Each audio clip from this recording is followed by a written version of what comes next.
Fill in the blanks और reorder. यहाँ पर आपसे थोड़ी गलती हो सकती है, बट ये एक मीडियम वेटेज टास्क है, क्योंकि काफी स्टूडेंट्स हैं पढ़ रहे हैं तो पढ़े ही जा रहे हैं, like literally day and night पढ़ रहे हैं, पर बैंड्स नहीं आ रहे हैं क्योंकि सही तरीके से नहीं पढ़ रहे हैं। और इस बात करें गुरु प्रसाद की, ये 10 टाइम्स पीटी का एग्जाम पीटी यूनिवर्स को ज्वाइन करने से पहले लिख चुके थे। 10 times, it's such a huge number. Bar bar PT के एग्जाम में वही गलती कर रहे थे। दिस टाइम हमने इनको इनकी गलतियां समझाई, हमने इनकी गलतियों पे वर्क करा। रिजल्ट आपके सामने, desired band score 7 each for nursing registration पहले अटेम्प्ट में इन्होंने अचीव किया। इस बात करें निखिल की, अगेन निखिल को लगता था कि रीडिंग जो है उसमें स्कोर इम्प्रोवाइज नहीं किया जा सकता, इनको लगता था कि इनकी ग्रामर वीक है, इनकी इंग्लिश अच्छी नहीं है, रीडिंग में ये पास नहीं हो पाएंगे। दिस टाइम हमने इनके कॉन्सेप्ट्स पे वर्क करा, इनके स्किल्स को इम्प्रूव करा। रिजल्ट आपके सामने, 7 ईच की रिक्वायरमेंट थी, 10 पॉइंट्स फॉर पीआर। गाइस यही नहीं, प्रभजोत कौर की बात करें, प्रभजोत अगेन गाइस इनकी रिक्वायरमेंट थी 7 ईच, 10 पॉइंट्स फॉर पीआर। ये भी पीटी का एग्जाम कई दफा लिख चुकी थी, स्पेशली रीडिंग मॉड्यूल में, स्पीकिंग मॉड्यूल में बहुत टाइम से बहुत ज्यादा स्ट्रगल कर रही थी। दिस टाइम हमने क्या करा है, हमने इनको इनकी गलतियां समझाई है। गाइस मैं आपको बता दूं, रीडिंग में स्कोर इंप्रूव करना मुश्किल नहीं है, स्पीकिंग में भी, लिसनिंग में भी, राइटिंग में। पीटीई इंग्लिश टेस्ट नहीं है, परफॉर्मेंस बेस्ड टेस्ट है। आपको अपने वीक एरिया समझने होंगे, समझोगे डिजायर्ड बैंड स्कोर आएगा। 7 ईच इन पीटी। क्या आप 7 ईच के लिए पीटी का एग्जाम बार बार दे रहे हैं? क्या आप प्रैक्टिस तो बहुत कर रहे हैं लेकिन स्कोर में कोई इंप्रूवमेंट नहीं हो रही? तो आपको देखनी होगी ये video till the end. Hello everybody, I'm Aditi from PTE Universe. Guys, recently I have taken PTE exam और मैंने स्कोर करा है 90 each with 90 overall। आज की वीडियो में मैं आपके साथ शेयर करूंगी 100% वर्किंग टिप्स एंड ट्रिक्स, जिससे आप भी अपना desired band score easily and quickly achieve कर पाएंगे। आज की वीडियो में बात करेंगे 7 ईच सक्सेस मंत्रा की। ये जो सक्सेस मंत्रा है ये 6-8 बैंड्स के लिए भी एप्लीकेबल होगा। एज वेल एज आज की वीडियो में मैं आपको दूंगी प्रैक्टिस प्लान, जिसको आपको फॉलो करना है एंड डेडिकेटेडली इसको फॉलो कीजिए। मैं आपको गारंटी कर रही हूँ आपका डिजायर्ड बैंड स्कोर से ज्यादा बैंड स्कोर जो है वो आप अचीव कर पाएंगे। ऑल्सो आज की वीडियो में बात करेंगे वो कॉमन गलतियों की जो स्टूडेंट्स करें, जिसके कारण 7 ईच के लिए भी उनको पीटी का एग्जाम बार बार देना पड़ रहा है। प्लीज अगर मैं बात करूँ 7 ईच के लिए, बहुत स्टूडेंट्स को ऐसा लगता है कि अगर उनकी इंग्लिश बहुत अच्छी होगी तभी वो 7 ईच अचीव कर पाएंगे, लेकिन आप क्विकली और इजीली और पहले अटेम्प्ट में 7 बैंड्स के टारगेट को फुलफिल कर सकते हो अगर आप सही डायरेक्शन में वर्क करो।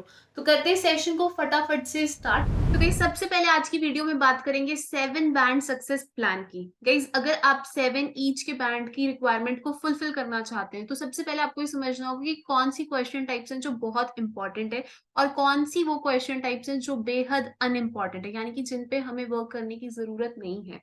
अब बात करें मॉड्यूल्स की, स्पीकिंग मॉड्यूल बहुत ज्यादा इंपॉर्टेंट है गाइस, बहुत सारे मार्क्स रीडिंग और लिसनिंग के यहाँ से आते हैं, as well as listening module, क्योंकि लिसनिंग लिसनिंग को मार्क्स देता है, एज वेल एज राइटिंग को भी बहुत सारी मार्क्स देता है। सो इट्स वेरी इंपॉर्टेंट कि ये दो मॉड्यूल पे आपकी पकड़ जो है वो अच्छी होनी चाहिए। Apart from that guys PT में टोटल 20 टास्क हैं, 20 के 20 टास्क इंपॉर्टेंट नहीं है। कुछ टास्क हैं जिनकी वेटेज बहुत ज्यादा है क्योंकि वो दो मॉड्यूल को नंबर देते हैं। तो हाई वेटेज टास्क जो है पीटी के, मेक श्योर करें कि उसमें आपकी पकड़ अच्छी हो।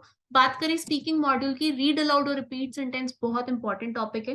रीडिंग की बात करें तो रीडिंग, राइटिंग ब्लैंक्स, रीडिंग को भी बहुत सारे मार्क्स देते हैं, राइटिंग को भी। रीडिंग ब्लैंक्स भी बहुत इंपॉर्टेंट टास्क है, as well as write from dictation, एक किंग टास्क है पीटी का। लिसनिंग और राइटिंग को यहाँ से बहुत सारे मार्क्स आएंगे। इस अब मैं बात करूं मीडियम वेटेज टास्क की, तो बहुत सारी ऐसी क्वेश्चन टाइप्स हैं पीटी में जो बेहद ईजी हैं, टेम्पलेट बेस्ड हैं और जहां पर आप अपने मार्क्स को कम प्रैक्टिस के साथ भी मैक्सिमाइज कर पाते हो। लेकिन बहुत सारे स्टूडेंट्स हैं वो इन टास्क में भी गलती करते हैं, जिसके कारण वो पीटी में अपना डिजायर्ड बैंड स्कोर अचीव नहीं कर पाते। सो मेक श्योर करें कि ये टास्क जो है इनकी ट्रिक आप समझो, इनकी प्रैक्टिस करो और इनमें कोई गलती ना हो। मतलब ये ऐसी क्वेश्चन टाइप्स हैं जहां पर आप 100% एक्यूरेसी एम कर सकते हो, कि सारे टेम्पलेट बेस्ड टास्क मैंने लिख दिए। Apart from that highlight incorrect word, बेहद आसान टास्क है लेकिन स्टूडेंट्स इसको भी लाइटली लेते हैं एंड दैट्स अनदर रीजन वो इसमें भी गलती कर बैठते हैं, इसमें भी स्कोर कम करते हैं। Apart from that guys listening, fill in the blanks और रीऑर्डर, यहाँ पर आपसे थोड़ी गलती हो सकती है, बट ये एक मीडियम वेटेज टास्क है। अब इसके बाद कुछ ऐसे टास्क हैं पीटी में जो लो वेटेज हैं, जो अनइम्पॉर्टेंट है, जिनकी आप खाली ट्रिक समझ सकते हैं, जैसे आंसर शॉर्ट क्वेश्चन। पेपर से पहले आप खाली इसकी प्रिडिक्शन फाइल कर ली, डेली प्रैक्टिस करने की बिल्कुल भी रिक्वायरमेंट नहीं है। अपार्ट फ्रॉम दैट जो एक एक दो दो नंबर के क्वेश्चन टाइप्स है उनको प्रैक्टिस मत कीजिए, उनकी ट्रिक समझ लीजिए कि क्या ट्रिक है, क्योंकि पेपर में आपको सारे क्वेश्चंस की ट्रिक पता होनी चाहिए। कभी-कभी क्वेश्चंस बहुत ईज़ी आ जाते हैं और उनको सॉल्व करना बहुत आसान होता है। कुछ लिसनिंग के अनइम्पोर्टेंट क्वेश्चन टाइप्स हैं जिनको आप इग्नोर कर सकते हो, इनकी प्रैक्टिस ज़्यादा करने की बिल्कुल भी ज़रूरत नहीं है। खाली इनकी ट्रिक समझ लो क्योंकि ऑडियो को स्किप नहीं कर पाओगे। सो ये मैंने आपको 7.5 बैंड्स के लिए 7 ईच के लिए सक्सेस प्लान दे दिया कि किन चीज़ों पे वर्क करना और किन पे नहीं करना। अब गाइस मैं सबसे पहले आपको हर एक मॉड्यूल की टिप, ट्रिक और उसको प्रैक्टिस कैसे करना है ये समझाऊंगी और कितनी प्रैक्टिस करनी है, क्योंकि काफी स्टूडेंट्स हैं पढ़ रहे हैं तो पढ़े ही जा रहे हैं, like literally day and night पढ़ रहे हैं पर बैंड्स नहीं आ रहे हैं क्योंकि सही तरीके से नहीं पढ़ रहे हैं। और कुछ भी कोई भी कितना भी पढ़ रहे हैं, एक डेडिकेटेड प्रैक्टिस जो है वो आपको देगी क्विक रिजल्ट्स। सो बात करें स्पीकिंग मॉड्यूल की, read aloud very very important task. पूरी स्पीकिंग में आपका फोकस सबसे पहले फ्लुएंसी पे होना चाहिए। गाइस अगर आपकी प्रोनाउंसिएशन बहुत ज्यादा अच्छी नहीं भी है, still you can easily get your desired band score in speaking. Speaking बेहद आसान है। I have got 90 in speaking multiple times and even many of our students, इनकी रिक्वायरमेंट इवन 6 बैंड्स की भी होती है, 7 की भी, they are also getting 90 in speaking because speaking बेहद आसान है। सो रीड अलाउड से मैं बात करूं, रीड अलाउड आप कोशिश करें 15 to 20 क्वेश्चंस प्रैक्टिस करें। रीड अलाउड में पूरे पैराग्राफ को भी रीड कर सकते हैं और आप चाहे तो वन लाइन स्ट्रैटेजी, ये एग्जाम मैंने वन लाइन स्ट्रैटेजी से दिया था, one line strategy also works well. Repeats and tenses again ये थोड़ा क्वेश्चन टाइप लोगों को हार्ड लगता है। आई बटन पर मैं वीडियो अटैच करूंगी रिपीट्स एंड टेंस की ट्रिक्स की और मेरा नया एक्सपेरिमेंट, उसको देखना। Repeats and tense guaranteed improve होंगे। 40 to 50 क्वेश्चन इसके प्रैक्टिस करो। तो आप मेक श्योर करो कि आप 30 क्वेश्चन तो कर ही रहे हो। ट्राइब इमेज एक बार ट्रिक समझ लो। बहुत लोग बहुत एप्स पे प्रैक्टिस करें, कोई ऐप सही तरीके से स्कोर नहीं देती, उसके अकॉर्डिंग अपनी स्पीड को बहुत तेज करें। बहुत फास्ट बोलोगे स्कोर कम आएगा। स्पीकिंग मॉडरेट पेस पे स्कोर अच्छा देगी, not too fast not too slow. Speaking में अगर दिक्कत है, मेरी पीटी स्पीकिंग 90 वाली वीडियो देखना, मैंने एक्सप्लेन करा है कि मैंने कैसे स्पीकिंग अटेम्प्ट किया है। Describe image 3 to 4 question, 3 to 4 question रिटल lecture के आंसर शॉर्ट क्वेश्चन इनफ होगा। नाउ गाइस मैं आपको एक चीज बता देती हूँ कि पीटी में जो है स्पीकिंग में 100% एक्यूरेसी रिक्वायरमेंट नहीं है। It's more about maintaining the fluency, maintaining the flow. काफी स्टूडेंट्स को लगता है कि रिपीट्स एंड टेंस पे 100% फोकस होना चाहिए, फ्लुएंट कंटेंट पे भी फ्लुएंसी पे भी।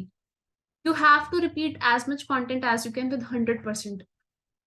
बात करें रीड अलाउड की, इजी क्वेश्चन टाइप है, स्टूडेंट्स को रीड अलाउड अटेम्प्ट करना ही नहीं आता। काफी स्टूडेंट्स जो है वो बहुत फास्ट बोलते हैं। As to the industrial revolution one can not dispute the fact, अटक अटक के स्कोर करेगा कम। सॉफ्टवेयर स्पीकिंग के लिए फ्लुएंसी इंपॉर्टेंट है। अगर आपको पूरा पैराग्राफ प्रिपेयर करने में दिक्कत है, बेझिझक होकर वन लाइन स्ट्रैटेजी इस्तेमाल कीजिए। मेरी वन लाइन स्ट्रैटेजी की वीडियो देखना, मेरा एग्जाम का एक्सपेरिमेंट देखना। खाली 8 से 12 वर्ड्स कर्सर को रखो यहाँ पे, इसे प्रिपेयर करो। As to the industrial revolution one can not dispute today the fact. अगर आप पूरा पैराग्राफ रीड कर सकते हो, गो अहेड पूरा रीड कीजिए पैराग्राफ। डिफिकल्ट वर्ड एक दो है वो स्किप कर देना, इस इतना इम्पैक्ट नहीं होगा। But try to make sure you are fluent while speaking. बात करें राइटिंग की, राइटिंग की दोनों क्वेश्चन टाइप्स बेहद आसान है। इसमें मैं एक्सपेक्ट कर रही हूँ कि आपसे गलती होनी नहीं चाहिए अगर आपको टैम्पलेट इस्तेमाल करना आता है। अब मैं आपको बता दूं कि अगेन बहुत सारे स्टूडेंट्स को शॉर्ट राइटिंग, एक्सटेंडेड राइटिंग में स्कोर कम आता है, उनको टैम्पलेट भी यूज करना नहीं आता। समराइज रिटन टेक्स्ट, यस, ये एक ऐसी क्वेश्चन टाइप है जो बेहद आसान है। ये आपको डेली करने की राइटिंग जरूरत नहीं है, एज लॉन्ग एज आपकी टाइपिंग अच्छी है। आप ऑल्टरनेटली 1 से 2 क्वेश्चन प्रैक्टिस कर सकते हैं इवन फॉर ऐसे, बट टाइम के साथ करें। And in our online training program we make sure कि आप पोर्टल पे प्रैक्टिस करते हैं, क्योंकि आपको प्रॉपर मॉक्स उस तरीके से कराए जाते हैं सो दैट आपकी टाइम्ड प्रैक्टिस हो। समराइज रिटन टेक्स्ट 2 से 3 लाइन कनेक्टर से कनेक्ट कर सकते हैं, बट लाइंस कनेक्ट करनी आनी चाहिए। राइटिंग तो आउट हुई है उसको देख लेना, क्योंकि बहुत लोग ऐसे में बिल्कुल ही जीरो। रीडिंग की बात करते हैं। देखिए रीडिंग, स्पीकिंग में ट्रिक्स चलेंगी, राइटिंग में ट्रिक्स चलेंगी, लिसनिंग में ट्रिक्स चलेंगी, लेकिन रीडिंग में प्रैक्टिस भी काम आएगी, लेकिन प्रैक्टिस विद राइट ट्रिक्स। अगर प्रैक्टिस प्रैक्टिस प्रैक्टिस करोगे इंप्रूव नहीं करोगे। ट्रिक्स समझ ली, उनको अपने माइंड को ट्रेन करो कि ट्रिक्स लगानी कैसे हैं, तो रीडिंग वर्क करेगी, इंप्रूव होगी। रीडिंग में अंडरस्टैंडिंग मैटर करती है। You have to understand vocabulary, grammar, collocation. Reading के 5 क्वेश्चन टाइप्स हैं। आपकी रिक्वायरमेंट अगर 7 बैंड्स की है, 7 ईच के, तो आप ये 2 भी अच्छे से कर लो, इनफ है। इवन अगर आपको रीऑर्डर्स नहीं भी आते दैट्स फाइन, बट स्टिल मैं आपको रीऑर्डर्स में रिकमेंड करूंगी 5 फिंगर स्ट्रैटेजी का। मैं कुछ वीडियोस आपको शो कर रही हूँ स्क्रीन पे। एक तो रीडिंग की ग्रामर की वीडियो उसको जरूर देखना, reading writing fill in the blanks की वीडियो है, हिंदी वर्जन है इनके रीऑर्डर की। ये तीनों वीडियो जरूर देखना, इनके लिंक डिस्क्रिप्शन बॉक्स में अटैच कर दूंगी। रीडिंग में आपको काफी इंप्रूवमेंट मिलेगी। हो सकता है ये रूल्स आपको पहले पता ही ना हो, इसलिए आप रीडिंग में स्ट्रगल करो। ये 2 क्वेश्चन टाइप्स को ज्यादा प्रैक्टिस मत करना, इनकी बिल्कुल भी रिक्वायरमेंट नहीं है। Reading writing fill in the blanks practice चाहे कम करना बट अच्छे से करना। बहुत सारे स्टूडेंट्स रटते हैं, तो मत रट के जाना, बिकॉज रेपिटेशन बहुत कम होगी, मैं आपको पहले ही बता देती हूँ। और हो सकता है आप रिपीटेशन के चक्कर में 6-7 अटेम्प्ट दो, which is not worth the money. ये एक अटेम्प्ट में हो सकता है 7 ईच। बच्चे बहुत, मतलब 10,000 से ज्यादा बच्चा 7 ईच निकाल चुके हैं, और डेली बेसिस पे 7 ईच बहुत आ रहे हैं। आपको प्रैक्टिस सही तरीके से करना। 7 ईच के लिए आपको पीटी का एग्जाम बार बार लिखने की जरूरत नहीं है, ये 6 के लिए भी वर्क करेगी, 6.5 के लिए भी जो चीजें बता रही हूँ वो वर्क करेंगी। इतनी प्रैक्टिस करनी है। जब रीडिंग करनी है तो वोकैबुलरी का मीनिंग सर्च करना है, क्योंकि मैक्सिमम स्टूडेंट्स को वोकैबुलरी नहीं आती समझ, तो ऑप्शन वो मार्क नहीं कर पाते। ठीक है, ग्रामर के रूल्स रटने नहीं हैं, उनको समझो अप्लाई कैसे करना है, ताकि आप जहां देखो ग्रामर का रूल लगना है, माइंड ऑटोमेटिकली वर्क करे। All good. सो अभी मैं आपको ना रीडिंग के लिए एक क्विक ट्रिक्स दूंगी, because I know most of the students को रीडिंग में दिक्कत रहती है। See, reading writing fill in the blanks lengthy आ रहे हैं एग्जाम में, मैंने लेटेस्टली एग्जाम दिया है, और टफ नहीं होंगे बट ठीक है, सारा का सारा पेपर हार्ड नहीं होगा, पेपर स्टिल इजी ही है। लॉ, अब सबसे पहले कोई भी क्वेश्चन टाइप है उसका टॉपिक सेंटेंस समझो, और फर्स्ट लाइन में आपको मिल जाएगा, state institutions to aid the elderly have existed in varying degree since the time of Roman Empire. So यहाँ पे स्टेट इंस्टीट्यूशंस की बात हो रही है, पास्ट की बात हो रही है, टेंस और टॉपिक फर्स्ट लाइन में समझ आता जाता है। England in 1601 dash the law, अब पास्ट है तो वर्ब की सेकेंड फॉर्म आएगी। यहाँ सब्जेक्ट है लेकिन वर्ब नहीं है। रिजेक्टेड द लॉ, एनलाइटन नहीं किया जाता। एनलाइटन जैसे मैं किसी चीज पे प्रकाश डालू, लाइट से एनलाइटेंड है। रिसेंट होता है किसी चीज का दुख, तो लॉ को लागू, इनेक्टेड द लॉ, समझ रहे हो। तो इस तरीके से ऑप्शन एलिमिनेशन, मैंने एक वीडियोस बनाई है guys, how I got 90 out of 90 in reading. मैंने उसमें एक एक आपको तरीका बताया कि मैंने कैसे तैयारी की थी, कैसे एग्जाम अटेम्प्ट किया था, और वो बहुत इंपॉर्टेंट सीरीज है। प्लीज डू मेक श्योर आपने मेरी 90 वाली सीरीज जरूर देखी हो, क्योंकि उससे आपको पेपर अटेम्प्ट करना भी आएगा, मैंने कैसे अटेम्प्ट किया वो भी आएगा, और वो कॉन्फिडेंस भी आएगा, जो पेपर के लिए बेहद इंपॉर्टेंट है। ठीक है, नेक्स्ट देखते हैं। यहाँ पे देखिए, अभी फर्स्ट और सेकंड लाइन में बहुत डिफरेंस है। स्किम करो, which recognize the responsibility to the aged. All the programs were carried out by George. An amendment to this law instituted workhouses for the poor, and in 1952 England introduced social insurance for the aged dash by से पहले verb की third form आती है, तो यहाँ पर option ही एक रहेगी। मतलब मेरा टाइम कितना सेव हो गया, just knowing by the grammar rule. In 1940, programs for the aged came under this. In 1880, this pension was followed by this. The United States was one of the last countries to. To के बाद verb आती है first form में। अब destitute जो है होते हैं गरीबों को कहते हैं। ठीक है, सब्सटीट्यूट मीन्स जैसे मैं किसी चीज का, लेट से मेरे पास कोई चीज नहीं है, लेट से मेरे पास ऑयल खत्म हो गया तो मैं घी डाल लूँ, सब्सटीट्यूट ढूंढ लूँ उसका। तो restitute, actually institute means United States last country था जो ऐसे प्रोग्राम्स को, अभी भी इंस्टीट्यूट मीन्स ऐसे इंस्टीट्यूट कोचिंग वाला इंस्टीट्यूट नहीं है ये, इन प्रोग्राम्स को चला रहा था। Not until the social security act was formulated, great depression were the elderly granted old age pensions for the most part. The state programs while dash burdens of aging still do not bring older people to a level of income. तो क्या कर रही है, for the most part these state programs while contaminate होता है, सिर्फ कोई germs के लिए यूज किया जाता है। कंसोलिडेट होता है इकट्ठा करना।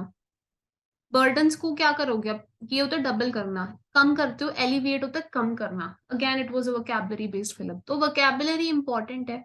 रीडिंग में थोड़ा पेशेंस रखना होगा, एज वेल एज आपको रीडिंग के लिए ये भी समझना होगा कि ट्रिक अप्लाई कैसे करनी है। गाइस मैं आपको बता दूं, ये मैं आपको कुछ स्कोर कार्ड सिखा रही हूँ, ऐसे कितने स्टूडेंट्स हैं जो डेली बेसिस पे अपना डिजायर्ड बैंड स्कोर अचीव कर रहे हैं। कमलेश कुमार, इनकी रीडिंग बहुत वीक थी, इन्होंने अपना डिजायर्ड बैंड स्कोर हमारे साथ बहुत कम 1-to-1 क्लासेस के साथ अचीव करा। धीरज, धीरज पीटी के फर्स्ट अटेम्प्ट में जो है 7 इंच की रिक्वायरमेंट को फुलफिल इन्होंने किया। मनीष, मनीष के पास क्लासेस के लिए टाइम बहुत मुश्किल से इन्होंने निकाला, तो ऑस्ट्रेलिया से थे, he was working in 2 shifts, online classes in the very first attempt 7 each. यहाँ पे मैं आपको नवदीप का स्कोर दिखा रही हूँ, नवदीप कनाडा से थी, ये हाउसवाइफ है और वर्किंग प्रोफेशनल भी है। So with online classes she got her desired band score. Requirement इनकी 7 ईच की थी, बट स्पीकिंग में तो शी हैज गॉट 90। उसामा, कहीं से होबार्ट ऑस्ट्रेलिया से हैं, 7 ईच की रिक्वायरमेंट पीआर के लिए थी, फर्स्ट अटेम्प्ट में फुलफिल करी।